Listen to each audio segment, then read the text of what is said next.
Yo, what is going on YouTube? I am Germ here, and we just finished up another week of the LCS season, a really fun and exciting week, a week where a lot of crazy stuff happened, which is good and bad.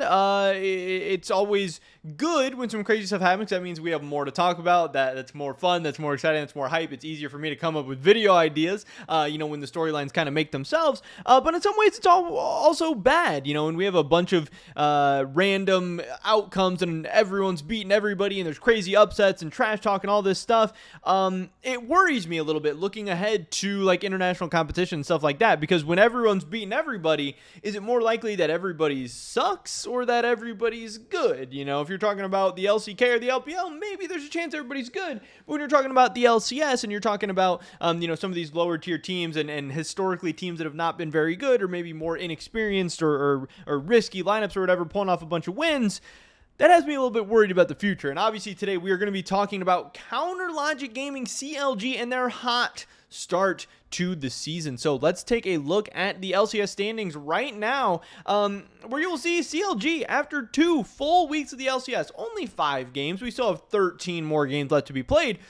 But right now, they are atop the standings. And, every once in a while, it doesn't happen every split, but every once in a while, you'll have a split where a team kind of comes out of nowhere. They get off to a hot start. They rattle off a couple of wins. Sometimes it's because how the schedules work, until the full round robin has completed, you maybe play some bottom tier teams, and, the top teams, they have a hard schedule. The bottom tier teams, they have an easy schedule, and it can shake things up a little bit. But that's not necessarily the case with CLG right now. They haven't had the hardest schedule in the world, but if you look at these first 5 games, you have a game against TSM, and yes, TSM is 2-3, but they're coming off, a win against Team Liquid, and a game where they probably should have won like 90% of the time against 100 Thieves. So I actually think TSM's a pretty solid team right now. Yes, they beat Dignitas. They kind of suck. Golden Guardians kind of sucks. They lost to FlyQuest. That's not, the best loss in the world. FlyQuest is like 2-3, and they haven't looked that good to start the year. But then this was the big win.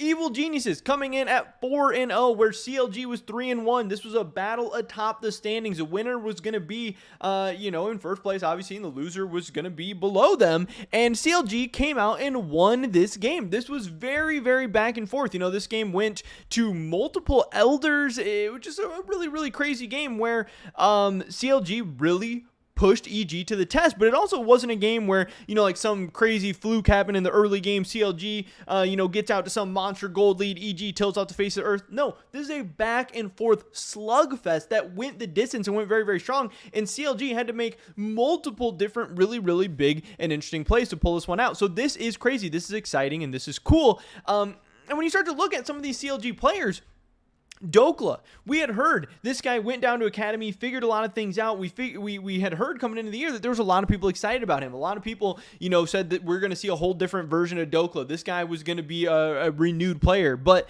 we've heard this before. I feel like we hear this, all the time when players go down, dominate Academy, and then come back up, and then, they usually end up sucking again because they're just usually not that good. Some people are going to be gatekeepers. Some people are going to be too good for Academy and not good enough for LCS. And I talked about Dokla a little bit before, and I said, hey, it's absolutely possible he went down to Academy and leveled up a little bit and got better, but, how much better could he really have gotten? But so far, it seems like a lot better. So far, this guy has some very good early game stats. Gold differential at 10. He is second in the league, only behind Fudge. XP differential a little bit lower, but then you have the CSD at 10. He is number 2. Again, only behind Fudge. Dokla is looking like one of the best laning and one of the best early game top laners in the league right now for CLG, and it's not like he's bad in the late game. It's not like he's bad in team fights.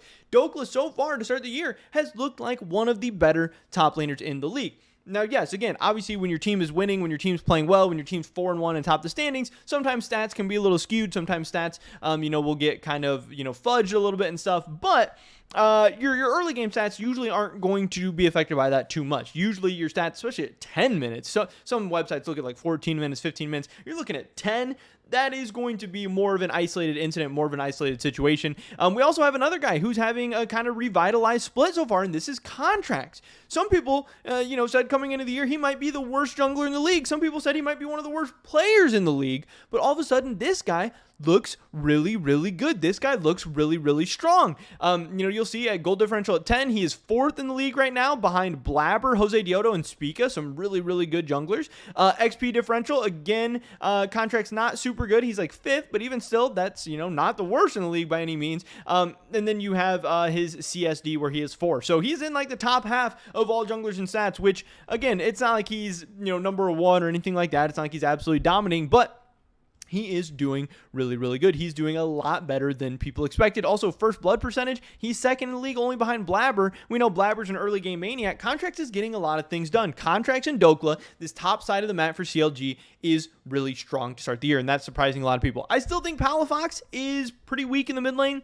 I think he's doing a lot of things to help the team. I think he's sacrificing to help the team. I think it's working out right now. But I don't think Palafox is like the long-term answer in the mid lane for this team. And then I think this bot lane is something that people are just really, really excited about, and I think rightfully so. You have Luger and Poom. These are 2 guys that have been academy prospects that people have been excited about for a couple splits now, and I really think this bot lane right now is really good together, but going forward into the future, if a year from now or 2 years from now, this was like a top 3 or 4 bot lane in the LCS, I don't think a lot of people would be shocked. I think in some ways, these guys together and maybe even individually on other teams or with other partners are maybe the future AD carry and support of the LCS, which is really, really exciting. And CLG, I still don't know if they're legit. I'm not saying they're in top 3 team. I'm not saying they're the best team in the LCS. I'm not saying they're going to Worlds, but CLG is doing some really, really cool stuff, and they're doing things the right way. If you rewind to last year, CLG had one of the oldest teams, maybe the oldest team in the LCS, I'm not sure, but one of the oldest teams in the LCS, and they finished 10th.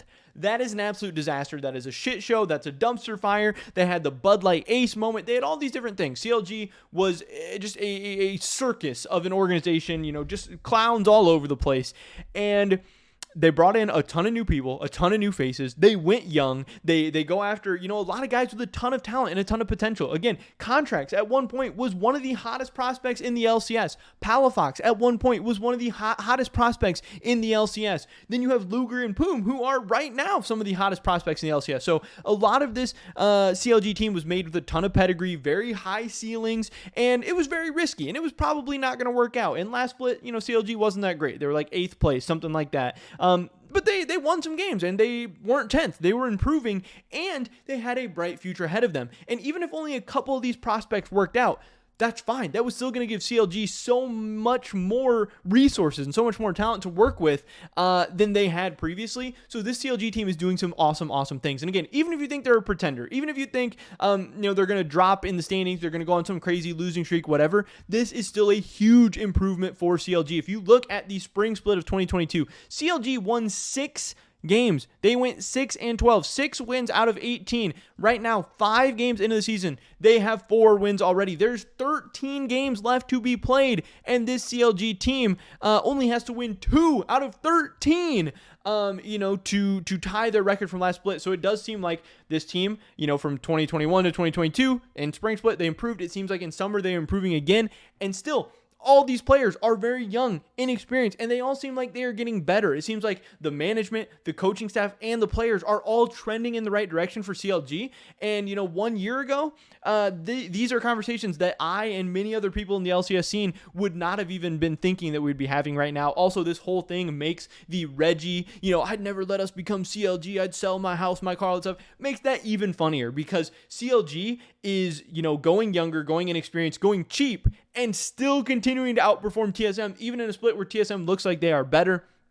CLG is building for the future and going cheap. These are things that TSM wishes they could do. These things TSM have been trying to do unsuccessfully, and CLG just continues to stay a step ahead of TSM, which is just so hilarious. And those Reggie CLG memes are just never going to die, at least not at the rate and the trajectories that these organizations are at right now. But super cool. CLG, not only are they atop the standings, they just pulled off a win against Evil Geniuses. Also, Team Liquid looked really shaky this week. 100 Thieves also lost to Cloud9. It's like right now CLG looks like they might be the best team in the league. Now I still think obviously EG, TL, C9, 100 Thieves, they all have better cases, but could CLG be 5th? Could CLG be 4th? Even if they're top 6, that's a huge step up.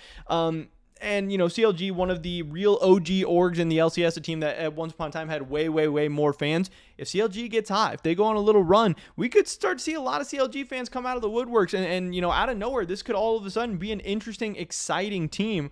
Again, I do think they are pretenders. I think they're maybe, 5th, 6th, 7th, somewhere in that range, I think is where we're going to see them. But even if they finish top 6 and they get double elimination in the playoffs, that's going to be really, really fun and exciting. And I think next offseason is going to be so interesting for CLG because, like I said, if they can find a way to upgrade Palafox, and maybe go get some kind of big name import or interesting import or just even a big name mid laner, all of a sudden the CLG team starts to become pretty scary. Building around this bot lane with import slots open, hey, I don't know. This team could be something to watch out for. But either way, just a really cool, interesting story that was very unexpected. CLG 4-1 atop the LCS standings at the end of week 2. But that's pretty much it for this video today, guys. Tell me, drop a like if you did enjoy it. I would appreciate that so much. Leave a comment down below. Let me know what you guys think about CLG. Have you been impressed by them? Do you think just the other teams in the LCS suck? Do you think CLG is a pretender, contender? I don't know. I'd love to hear your guys' thoughts and opinions. Subscribe, stay up to date on all my latest content. Hopefully catch you guys in the next one.